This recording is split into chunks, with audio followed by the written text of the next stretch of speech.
এটা হচ্ছে 2025-এর মাধ্যমিকের রুটিন, ঠিক আছে। 10 তারিখে হচ্ছে প্রথম 10 ফেব্রুয়ারি মাসের 10 তারিখে স্টার্ট পরীক্ষা। প্রথম হচ্ছে ফার্স্ট ল্যাঙ্গুয়েজের মধ্যে বাংলা আর কি সাবজেক্ট এগুলো আছে। সেকেন্ড দিন হচ্ছে সেকেন্ড ল্যাঙ্গুয়েজ 11 তারিখ। 15 তারিখ হচ্ছে ম্যাথামেটিক্স।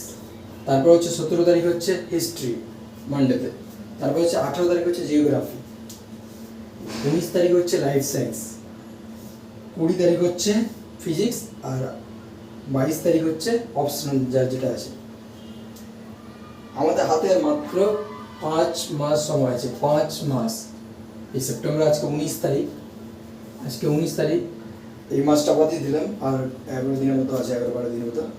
তো অক্টোবর, নভেম্বর, ডিসেম্বর, এদিকে জানুয়ারি, ফেব্রুয়ারি, 2 মাস।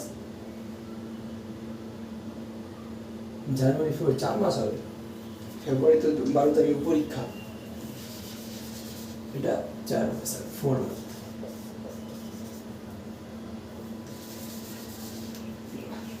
ঠিক করে দিই, 4টা মাস টাইম আছে, ঠিক আছে। অক্টোবর, নভেম্বর, ডিসেম্বর, জানুয়ারি, ঠিক আছে। 4 মাস যথেষ্ট টাইম আছে। যদি কেউ মন দিয়ে এখনও শুরু করে তাহলে ওর স্কোরটা অনেকটাই এগিয়ে নিয়ে যেতে পারবে। এবার কথাটা হচ্ছে কি, ম্যাথে কি 100-100 পাওয়া যাবে? আমি বলবো হ্যাঁ, 100-100 পাওয়া যাবে। যদি এখন আমি প্র্যাকটিস করে, এখন থেকে শুরু করে, তাহলে ম্যাথে 100-100 পাওয়া যাবে। আমাদের ম্যাচে অনেকদিন পেয়েছে। এবার এটার পিডিএফ যেটা আছে আমি আমার ডিসক্রিপশনে দিয়ে দেবো, তোমরা ওখান থেকে ডাউনলোড করে নিও।